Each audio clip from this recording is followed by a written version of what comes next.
So Arsenal nil, Liverpool nil. That is 4 points the reigning champions have taken off of Arsenal this season. And funny because both games we ain't even looked like trying to win the game. Yeah, they were without Salah, Isak, Ekatike. Conor Bradley's done a dislocated knee. Hopefully he's okay. Nkapia went off injured. First half, yeah, I thought for the first 25 minutes, I thought Saka had Kirkes on toast. Yeah, that was the best 25 minutes Saka's played for about 12 months. Second half, I thought he was awful. Same with Trossard. Same with a lot of them, to be fair. However, yet again, we didn't score any goals. Then, second half, I don't know what Mikel said to them, and I don't just blame Mikel, because at one point he was waving them up the pitch and they just all stood there and didn't move. No pressing, yeah, no creativity. His subs were like for like, and we had a marker to stamp down tonight. 8 points. 8 points. Yeah, and he did that in the second half. For me, Kenny, it was cowardly. Watching on TV, yeah, the atmosphere looked amazing. I know you're in a storm right now, so I'm going to shut up and let you speak. No. Talk for a bit, because I'm gonna be. You want to get better lighting because I'm in bus W3 going from Finsbury Park to Crouch End. So lovely. I mean, it's perfect now. Yeah. So watching it on TV, the atmosphere looks amazing. The build up to the game's built this up like, oh my God, it's amazing. That was a poor advertisement for Premier League football tonight. Yeah, Liverpool looked like the team that were trying. Yeah, I know they had no shots on target. Yeah. But in that second half, they looked like the team that were trying to go 8 points clear. And I just done a fan cam with Craig from Anfield Agenda. Big up to him. Said? He said that he was kind of happy and relieved, but Martinelli's an absolute disgrace. So we'll touch on that as well. But let's first and foremost. What did you make? Make sure you follow Kenny Ken 1972 on Insta as well, by the way. Let's remember one thing, right? And let's do it factually. Factually, unlike Aston Villa, Liverpool better the ball than Aston Villa. Unlike Aston Villa, Liverpool had a player who they didn't have any strikers. Aston Villa had the strikers, so they had a duty to actually find their striker. Whilst Liverpool, they had basically Wirtz, who's basically like false number 9, but Wirtz wasn't going to actually get on the shoulder of Saliba. He wasn't going to get on the shoulder of Gabriel. He was there to help Liverpool keep possession. And that first half, it was unlike a Liverpool Arsenal match. There wasn't the passion, there weren't the goals. I think that Arsenal tried to create an atmosphere. I've got some plastic bags with Arsenal versus Liverpool in it, and I'm going to take it, and I'm going to use that for maybe a bit more rubbish to throw out and like that. I'll tell you one thing now, very cringy. I thought that, when we do these displays, it's quite cringy. It's like contrived. If an Arsenal fan can't get himself up for Liverpool Arsenal, then something's wrong. To actually create an atmosphere is quite cringy. But I want to say one more thing. There's a guy called Fox McLeod 11. I'm going to give you, a bit of props. You're definitely a pork chop. You're not going to go on the barbecue. You're going in the freezer where you belong. But I'm telling you one thing.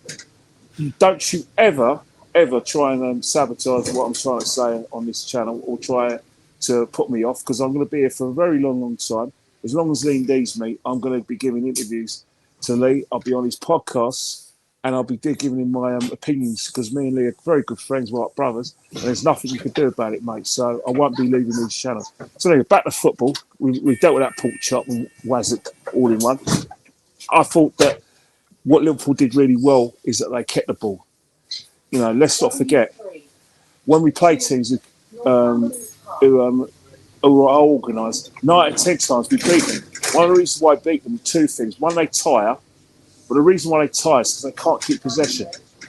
Aston Villa, first half, kept possession well, broke up our play. Second half, what happened? Second half, we pressed them. Zubimendi, Rice, and Odegaard pressed them. We won the ball back. We were able to dominate the game. Great chance for their mistakes. 1-4-1. Different kettle of fish now. Liverpool have watched them at the Aston Villa game and they thought, right, not today, mate. And you think about it. Gravenberch, man of the match today, in my opinion. Szoboszlai, another contender of man of the match. Frimpong in the second half. I thought Frimpong overall, yeah. Frimpong actually gave a Hincapié a hard time. And then when Myers Lewis Skelly came on, surprise, surprise, Managerial Skelly lost that battle, and Liverpool started to play diagonal ball because Frimpong was looking like the player that they bought from German football. He was, getting at his at the left back, i.e. this time Managerial Skelly, and he was putting crosses in. So, as much as you want to criticise our players, yes, Declan Rice didn't have one of his better games. I thought Declan Rice looked intimidated. I thought he lost the jewels, a lot of the jewels to Gravenberch and Soboside combined. I thought, Stuart Mendy was in anonymous, and Martin Odegaard was just running around like he was like a Colts player. He was running around, trying to do something, but there wasn't anything for him to do. And then you look at Saka. I think Saka kind of draws you in, Lee.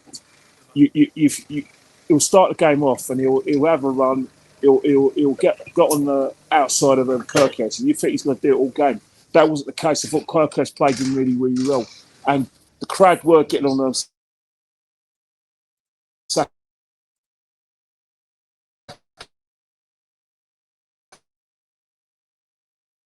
Back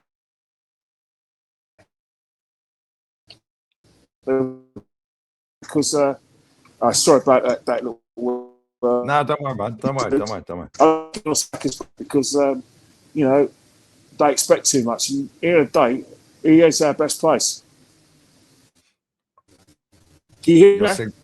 Yeah, you're breaking up a little bit. You're getting better. So don't get me wrong, Lee. Saka, you expect that for Saka. Saka's our best player. Yeah, the thing is as well, Kenny. Yeah, right. He looked upset. Saka's our best player, but you want standards from him. Yeah, he's been here long enough now to have he's carried us over the years, yeah. But he should be posting up top performances. And for the first half, I actually thought he was our best player. He looked lively, he looked sharp. It was like somebody had put the battery charger in him and charged him up properly. Yeah, second half, yeah, the whole team didn't even bother pressing. Yeah, we just retreated. That was the shambles, Kenny.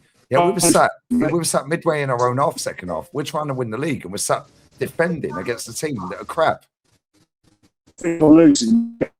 There's trouble.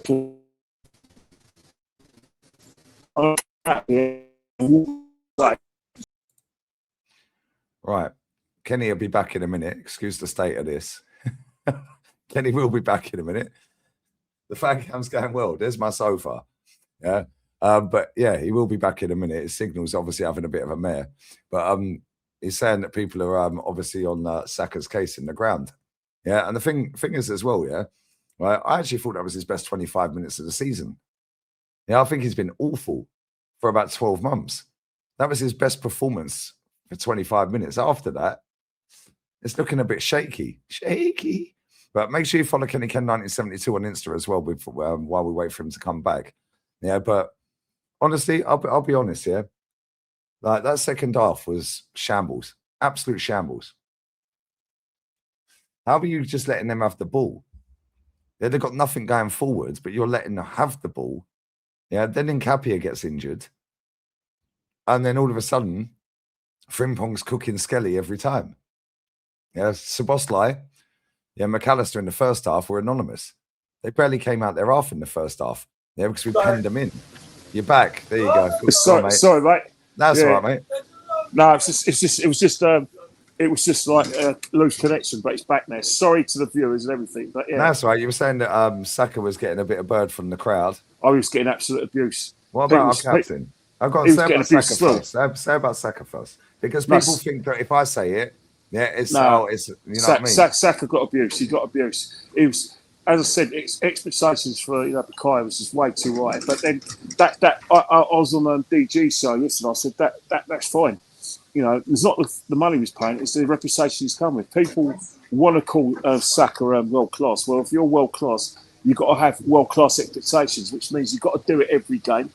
You know, even when you're having a quiet game, you have to be able to produce those kind of situations out of nothing. And Bukayo isn't doing that. Hence the fact that criticism is justified. His performances ain't good enough. And Odegaard as well got criticism as well. There was no There was no one, no murmurings, no one arguing, for both their cases when they got substituted. It was the right decision to make. Vieira, Kante, Keane. Right, midfield's with the league. Vieira, Kante, Keane. Okay, definitely. Remember that. Oh, I remember that, mate. And fair play to the manager for actually realising that and subbing them both off. However, the one thing I'll criticise the manager for today, we never threw the kitchen sink at it, Kenny, because he was petrified of losing on the counter. Yeah, definitely. And the fact is that it's all well and good, throwing the kitchen sink. But the fact is we didn't win enough of the ball. We didn't keep the ball well. We didn't even press them second half, Kenny. We didn't press them second half. Yeah, because the reason why we didn't press them is because we knew that if we pressed them too hard and they got out of situations which they were doing quite easily in the first half, they'll have space to pass them. There was an instance when Slobosly had the ball, and he had the ball for about a good 50 seconds, and no one was near him. Yeah. There was another instance where we kept giving the ball away.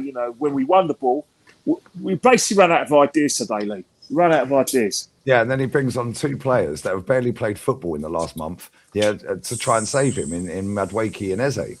Yeah, and and Eze was awful. Madueke I actually thought done all right. Yeah, but again, he fizzes a ball across the box. Where's our striker?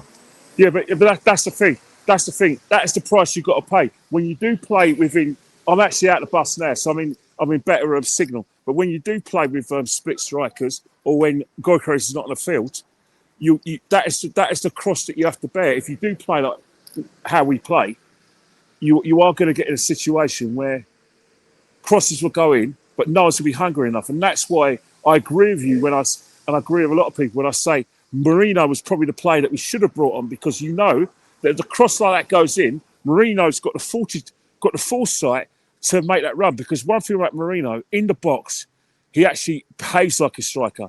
He knows the header that Jesus had, if that's Marino, that's 1-0. Yeah, but even so, when Madueke puts that ball in the box, Marino is sliding that into the net or trying to make a save.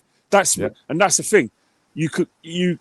I think when people look at players like Marino and they see he's a midfielder, they look at the qualities you expect from a midfielder, and because he's not got any pace and because his positioning isn't the best, you look at that. But when you think about what he brings to us when he plays in the false number 9, he brings to us a lot of quality. He brings us goals, and I think he's underappreciated. But even so, we can talk about the things we didn't do well, but you have to, if you're going to go in the annals of this game, you're going to say, right, who was the man of the match? Not one of them were wearing a red shirt. They're all going to be in white shirts. For me personally, I thought our best player today was probably Gabriel. Yeah, and the reason I say that is because he dropped and blocked 2 shots that were goal bound. Yeah, the keeper had dived and he's either saving them or they're going in. Yeah. And then he should have scored at the end. Saka for 25 minutes in the first half, I thought was phenomenal. Yeah. Cooking everyone. After that, he'd done his usual disappearing act. Trossard the same. Yeah, Zubimendi, apart from one pass up to Timber done all right, to be fair. Yeah. But again, when I did my fan cam, I was like, this player was all right. They were all right. Nkapia, I thought was good. I thought he played well before he got injured. But it's all right and good. Is that good enough, Kenny? Well, the team talk should have been win this game. Man City are fucked. Aston Villa are fucked. But I think what's happened is that expectations were very high on the basis of because Man City were dropping points. Expectations were very high also because Liverpool are out of the title race. But what we got to remember, one thing, is that the reason why they do play for Liverpool is because, one, they're great on the ball, and two, they did the basics. Their game plan was very, very basic. It was basically not to lose. It's to make. But what Liverpool did better than a lot of the teams do when they put men behind the ball, they were good on the ball. You could be organised, but you could be very bad on the ball. And then teams like Arsenal, when they get that win in the second half, you'll make a mistake. They win 2-0, 3-0. But against like Aston Villa were very organised last week, but they're not good enough. They weren't great on the ball. What happened? We ate them alive. Now Liverpool did the perfect away performance. If you're going to get a point at Arsenal, you have to be two things. You have to ride your luck. Your keeper has to be come for everything. Your keeper's positioning when shots go in has to go straight to his chest. And most importantly, you've got to be good on the ball. And Liverpool did all three of those disciplines. They did the disciplines better. And why do you think? Gakpo, a Dutch international. Gravenberch, Dutch international. Szoboszlai, Hungarian international. Van Dijk, people think he's the best defender in Europe, maybe in the Premiership. That's experience. Kanate, World Cup player for France. So these are internationals who know the game and know how to keep it simple. We were too overconfident. We were too happy. We thought that we were going to get 8 points clear of the break. We thought we've won the league.